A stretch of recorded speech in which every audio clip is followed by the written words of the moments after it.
Always, you mentioned safety first. Our tip today is simply watch where you walk. With all the moving boxes, garbage cans, things out of sort, just be mindful where you step so you won't have any recordable injuries. Thank you. Next, I want to introduce our team. Brianna Hicks, who put so much of this together, could not attend today, but we thank her for her vision and efforts. Annette O'Large, who started all this last year with our quotes, and some of you remember the show we put on last year. The rest of our team, and you will see their contributions shortly. Ken Harvey, Lisa Wright, Tanja Campbell, Harriet Harmon. Harriet Harmon. No, sorry. Harriet Harmon, Dan Oshikanlu, Denisha Singletary. So now I'm going to give you a little background and insight to the Voting Rights Act of 1965. The Voting Rights Act of 1965 is companion legislation to the Civil Rights Act of the year before 1964. That pertained to the equal access to public places, i.e. restaurants, water fountains, parks, etc.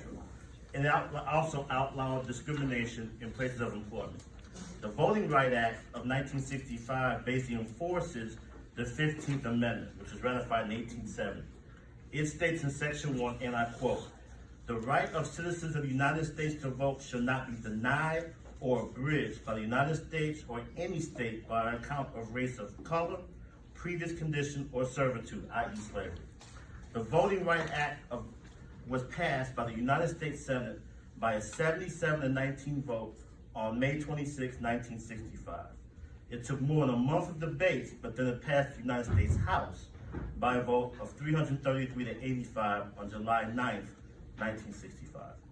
President Lyndon Johnson, no relation, signed it into law on August 6, 1965. Dr. Martin Luther King Jr. and other civil rights leaders were present for the signing.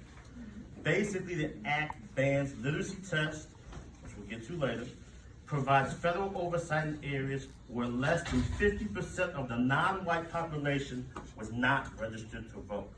It also authorized the United States Attorney General to investigate the use of poll taxes, we'll also get to that, in state and local elections.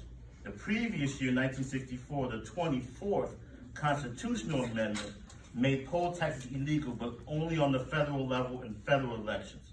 And it states, and I quote, "The right of citizens of the United States to vote in any primary or any other election for president, vice president, electors for the president or vice president, the electoral college, or for senator or representative in Congress should not be denied or abridged by the United States or any state by reason of failure to pay a poll tax or any other tax." Poll taxes were found to be illegal on the state level the next year, 1966, in the United States Supreme Court case of Harper versus the Virginia Board of Elections, in which the High Court decided 6-3, poll taxes violated the Equal Protection Clause, and this overruled the precedent case of Breedlove versus Suttles from 1937. In the most recent case, the majority of justices reasoned that, I quote, "the eligibility to vote has no rational connection with the wealth of an individual." The legacy of the Voting Rights Act is it gave African American voters the legal means to challenge voting restrictions and improve voter turnout. In the state of Mississippi alone, African American voter turnout surged from 6% in 1964 to 59% in 1969. Since its passing, the Voting Rights Act has also been amended to include features protecting the voting rights of non-English speaking American citizens. Thank you. I turn over to Ken Harvey.